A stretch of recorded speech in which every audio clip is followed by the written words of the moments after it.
চাওক আমি সদৌ অসম অপাধিকৃত শিক্ষক কৰ্মচাৰী সংস্থা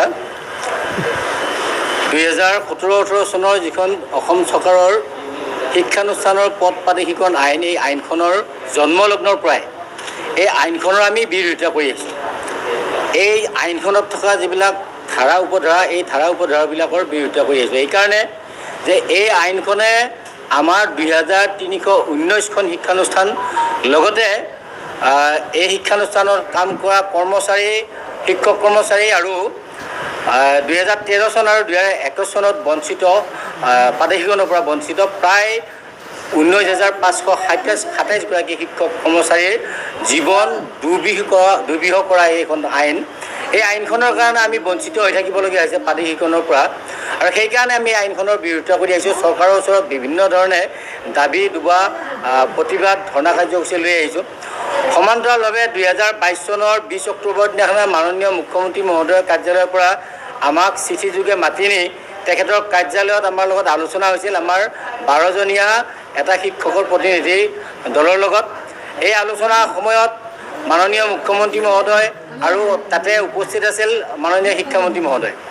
এই আলোচনাৰ অন্তত তেখেতে আমাক প্ৰতিশ্ৰুতি দিছিল, আশ্বাস দিছিল যে আইনখন সংশোধন কৰি হ'লেও আমাৰ যি 2319খন শিক্ষানুষ্ঠান আৰু এই শিক্ষানুষ্ঠানত কাম কৰা বা 13 চনত বাদ পৰা 21 চনত বাদ পৰা শিক্ষক মিলি যি 19,527 গৰাকী শিক্ষক কৰ্মচাৰী আছে, সেইখিনি শিক্ষকক প্ৰাদেশিকৰণ কৰাৰ ব্যৱস্থা তেখেতে কৰিব।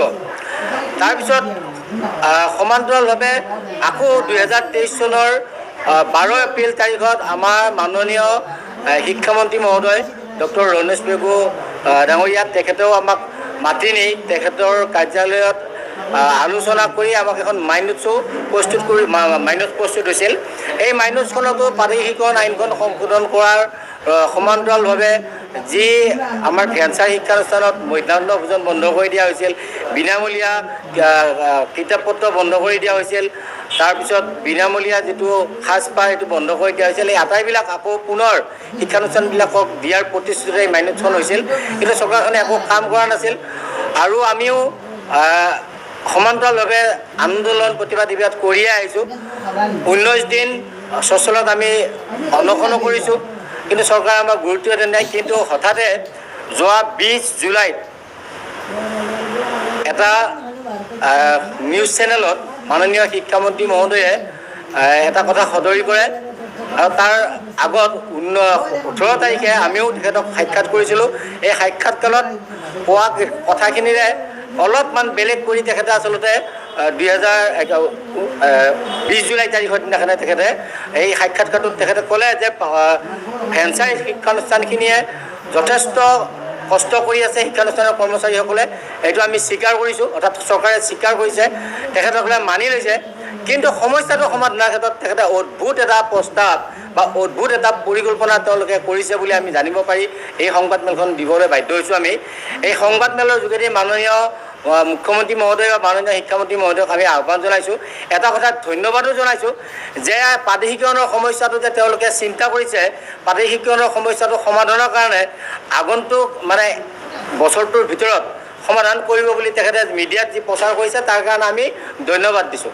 সমান্তৰালভাৱে কিন্তু আমি আচৰিত পাইছোঁ আৰু অত্যন্ত দুৰ্ভাগ্যজনক কথা বুলি এইটো আমি অভিহিত কৰিছোঁ যে এই ভেঞ্চাৰ স্কুলত 30 বছৰ, 35 বছৰ, 25 বছৰ এনেকুৱাকৈ বিনা বেতনে শিক্ষকতা কৰা শিক্ষকখিনিক বা ইমান ঘাত প্ৰতিঘাতৰ মাজেৰে চলাই থকা শিক্ষানুষ্ঠানখিনি শিক্ষক কৰ্মচাৰীখিনিক তেখেতে এককালীন এটা সাহায্য দি আমাৰ সমস্যাটো সমাধান কৰিব খোজা কথাটোত আমি অত্যন্ত লাজ পাইছোঁ।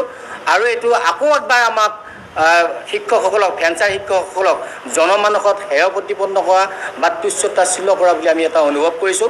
অনুভৱ কৰি আমি চৰকাৰক আমি আহ্বান জনাইছোঁ, এনেধৰণৰ তেওঁলোকে ভাৱনা নলয় বা পৰিকল্পনা নলয় আগৰ 13 চনত যিদৰে শিক্ষানুষ্ঠান আৰু শিক্ষকসকলক প্ৰাদেশিকৰণ কৰিছিল, এই 1/1/2006 চনৰ আগত স্থাপিত হোৱা যিমানখিনি LPৰ পৰা কলেজলৈ যিমানখিনি শিক্ষানুষ্ঠান বৰ্তমান চলি আছে, এই চলি থকা শিক্ষানুষ্ঠানখিনি প্ৰাদেশিকৰণৰ আওতালৈ আনিব লাগে। তেখেতসকলে যিহেতু অহা বছৰৰ ভিতৰত, অৰ্থাৎ এই বছৰৰ ভিতৰতে হওক বা অহা এবছৰৰ ভিতৰত তেওঁলোকে ভেঞ্চাৰ সমস্যাটো সমাধান কৰিবলৈ তেওঁলোকে আলোচনা কৰিছে বুলি আমি তেখেতে নিজেই ব্যক্ত কৰিছে মিডিয়াত। গতিকে আমি আহ্বান জনাম আৰু সমান্তৰালভাৱে এই কথাটো কওঁ যে এককালীন সাহায্য দিব লাগিব। কাক দিব লাগিব? যিসকল শিক্ষকে এতিয়া প্ৰায় 20 বছৰ 30 বছৰ বিনা বেতনে শিক্ষকতা কৰি হয়তো দৰমহা নাপায়, চাকৰি নোহোৱাৰ কাৰণে মানসিকভাৱে ভাৰসাম্য হেৰুৱাই হতাশগ্ৰস্ত হৈ আত্মহত্যা কৰিলে বা আত্মহত্যাৰ দৰে চৰম পথ বাছি ল'লে, সেইসকল শিক্ষকক চিনাক্তকৰণ কৰি তেওঁলোকৰ পৰিয়ালবিলাকক এককালীন সাহায্য প্ৰদান কৰাৰ ব্যৱস্থা কৰক।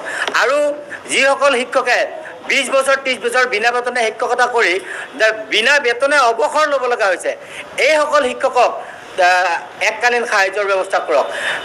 MDM বন্ধ কৰি দিয়াৰ কাৰণে বা ফ্ৰী টেক্সট বুক বন্ধ কৰি দিয়াৰ কাৰণে বা ফ্ৰী ইউনিফৰ্ম বন্ধ কৰি দিয়াৰ কাৰণে যিবিলাক স্কুল এতিয়া মৃত্যুৰ মুখত পৰিল বা ড্ৰপ হ'ল, বন্ধ হৈ গ'ল, সেইবিলাক শিক্ষানুষ্ঠানৰ শিক্ষকসকলক এককালীন সাহায্যৰ ব্যৱস্থা কৰিবৰ কাৰণে আমি সদৌ অসম অপাৰগিত শিক্ষক কৰ্মচাৰী সংস্থাৰ তৰফৰ পৰা আহ্বান জনাইছোঁ। কিন্তু যিখিনি আমাৰ বৰ্তমানৰ পাঠদান চলি থকা পৰ্যাপ্ত ছাত্ৰ ছাত্ৰী থকা যিখিনি শিক্ষানুষ্ঠান, আমি বিভিন্ন ঘাট প্ৰতিঘাতৰ মাজেৰে আমি শিক্ষানুষ্ঠানখিনি পাঠদান কৰি আহিছোঁ। এই আমাৰ পাঠদান চলি থকা এই শিক্ষানুষ্ঠানখিনিক আইনখন 2017 যিখন পদ প্ৰাধিকৰণ আইন, এই আইনখনৰ পূৰ্ণাংগ সংশোধন কৰি 2013 চনত যিদৰে শিক্ষানুষ্ঠান আৰু শিক্ষকসকলক প্ৰাদেশিকৰণ কৰিছিল, ঠিক তেনেকৈ আমাকো প্ৰাদেশিকৰণ কৰিবৰ কাৰণে আমি চৰকাৰক আহ্বান জনাইছোঁ।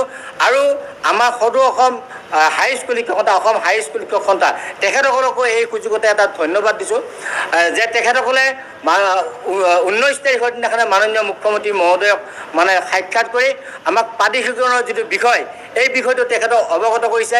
কিন্তু আমি অত্যন্ত দুৰ্ভগীয়া বা আমি অকণমান লজ্জাবোধ কৰিছোঁ, তেখেতসকলেও মাননীয় মুখ্যমন্ত্ৰী মহোদয়ক আমাক প্ৰাদেশিকৰণৰ বিপৰীতে যে এককালীন সাহায্য দি আমাৰ এই সমস্যাটো সমাধান কৰাৰ কাৰণে যিটো আহ্বান জনাইছে মাননীয় মুখ্যমন্ত্ৰী মহোদয়ৰ ওচৰত, সেইটো প্ৰস্তাৱ দিয়াৰ কাৰণে আমি অকণমান লাজ পাইছোঁ।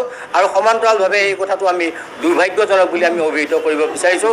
অনাগত দিনত অসম হাইস্কুল শিক্ষক সন্থাকো আমি আহ্বান জনাইছোঁ যে আপোনালোকে আমাৰ এই প্ৰাদেশিকৰণ সম্পৰ্কত মুখ্যমন্ত্ৰী মহোদয় বা সমান্তৰালভাৱে চৰকাৰৰ লগত যোগাযোগ ৰাখক, চৰকাৰক আহ্বান জনাওক।